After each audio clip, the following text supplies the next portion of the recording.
welcome to Mooney Reads. My name is Beck, and today I'm going to be crocheting and talking about my 2023 reading / 2024 reading goals. And the crocheting actually does tie into the actual video. This is my reading progress blanket. It's quite long, so you can't really get the whole thing in here. I'm still in the middle of this, or not in the middle. I'm somewhere in October, actually. So, I'll be doing this while I talk. So to start off, I read 100 books exactly in 2023, which is twice the goal that I initially set. I set my goal for 50, which I knew was achievable. My goal wasn't really to read as many books as possible. This is less than I read last year, and I did up my goal mentally because I think I was to like 94 or something like that at the beginning of December, and I was like, I can hit 100 and that would be a nice round number. So that was good. About 40% of my about 40% of my reading was nonfiction. Usually I think my reading is about like 30-ish percent, about a third nonfiction. That went up, which is good. I don't know if I said it in whatever goal video, but in general I have wanted to read more nonfiction, so that is nice. And I also know that if I were to have finished all of the books that I'm still in the middle of, that number would look just as nice, if not nicer. I think that the books that I did wind up reading were really good quality. My average rating was a 4.23, and more books got 5 stars than any other rating, which is good, and the vast majority of what I read was over a 4-star. And a lot of that comes down to the fact that I know what I like for the most part. There are things that surprise me. Not that I think that I'm not going to like them, but how much I like them. My full favorite books of the year video is going to be made and put out hopefully soon. But multiple books on my favorites list, my favorites fiction list, including the number 1, was a family saga. And I feel like I should have probably tapped into that more when I read the Caring and Feeding of Ravenously Hungry Girls in the beginning of 2020, and like really liked it. I didn't think that I was gonna like a family saga. It seemed like it might be boring, but I really liked it, and every time I incidentally pick up a family saga, it ends up being great. So I need to read more of those. That's not really an official goal, and this was a tangent that is not planned in my notes. But anyways, this was a pretty good reading year. You might notice on the graph that there were some books that I did not rate. The books that I didn't rate were kids' books. I will sometimes read a picture book, like a kid's picture book, either for work or just for the hell of it because it looks cute. I don't typically give those star ratings just because, like, I know that every genre is like kind of a different star rating. Like my memoir 5-star or 4-star is going to be vastly different from my YA, which is going to be different from middle grade, which is going to be different from like an academic text. But with kids books, it's even harder. And so I've just decided, like, unless it really blows my mind, I'm just not going to rate them. And you can kind of see it's a pretty small amount of my reading. I don't have the stats in front of you to tell you how much. I think I definitely read more kids books than the average non-parent or non-human child parent. But it's still not a considerable amount of my reading, I would say. So far as the goals that I did not meet, one of the things that I said is that I wanted to read one book from my topical TBR list per month. I don't think that I did that, mostly because I kind of forgot that it was a goal somewhere along the line. I know there are several months, though, that I did read more TBR books, or more topical TBR books. Some of those topical TBR books were also added the same month or found at the library or something, but, so I didn't necessarily meet that goal, I don't think, but I did get pretty deep into my cults TBR, I think. I still have a lot of books to read on it, but I've also spent a lot of time thinking about it and reading on it and also watching documentaries around it. So I have lots of thoughts. And the thing that I absolutely did bomb was the goal to read one of the suggested books per month in the like 12-month challenge thing. I read absolutely none of those. Absolutely none of them. And I do plan on actually reading them this year, and I'll talk more about that in a minute. Yeah, I kind of forgot about the list at a certain point, to be totally honest. And so far as reading months actually go, my reading did dive bomb pretty hard in April, and all of my reading stopped. Actually, one of the reasons why I'm in the middle of so many books is because I did stop reading all of the, I just couldn't read in the month of April. My stepdad passed away at the beginning of that month, and I just had a really hard time getting back to some of the books. And they were really good, like most all of the ones that I started I anticipate finishing, and were all very good. Just kind of one of those things. Which is another reason why I think any other goals that I had that were specific to what I was reading kind of fell off, because reading anything at that point, was good. And the only reason that on this graph it like bounces back up so hard in May is because some of the books that I finished in May I had started in March.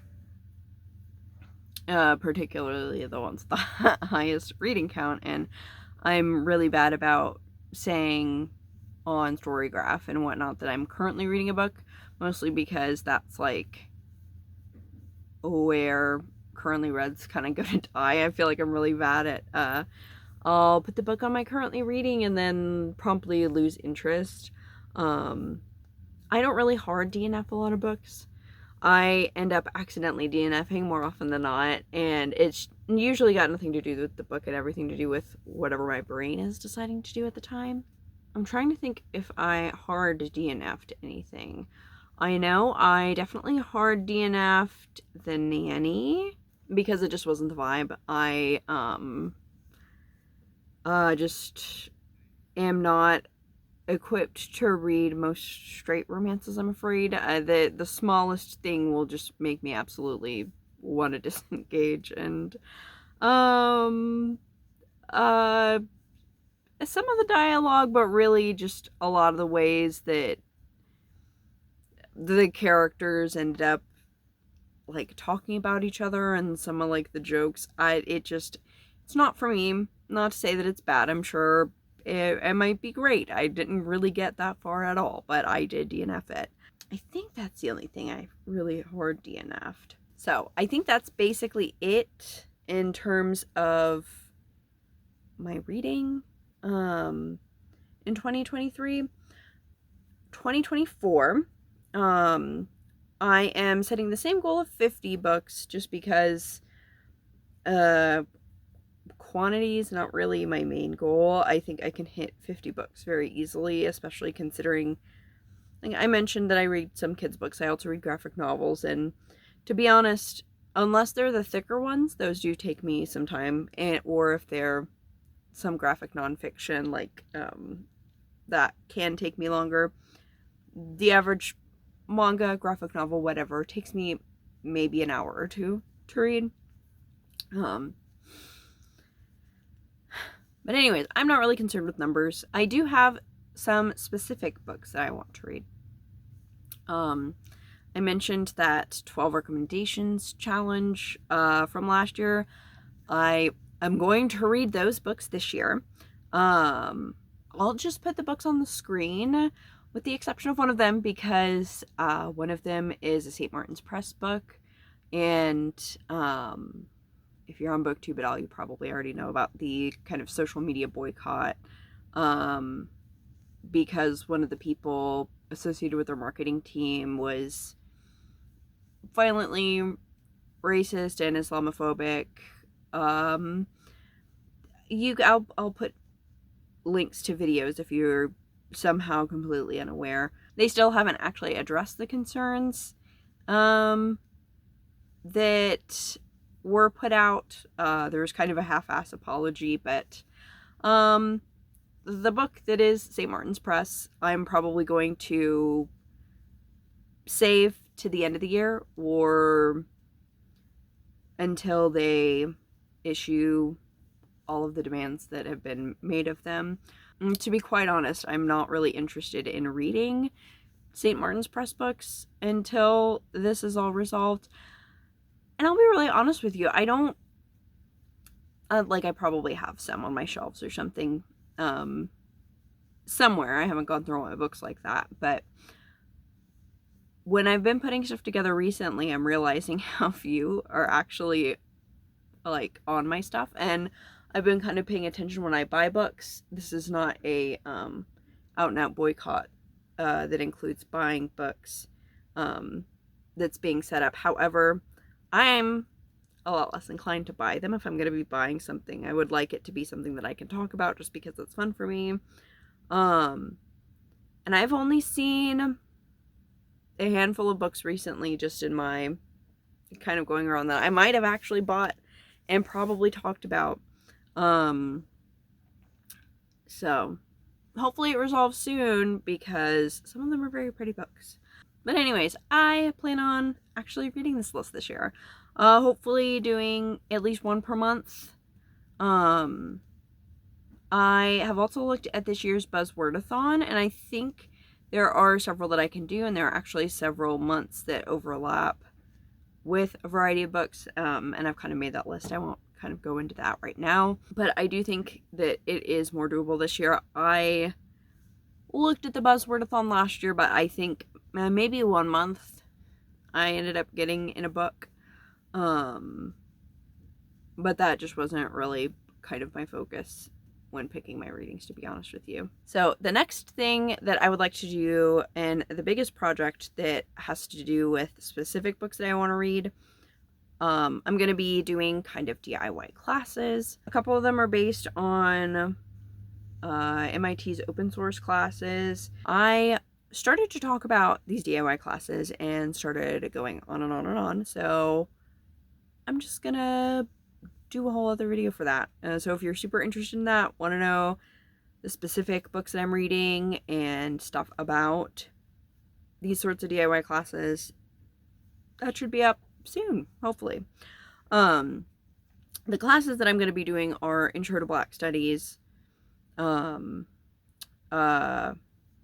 Memory, Culture, and Forgetting, I think, and a queer global topics class that kind of focuses on linguistics.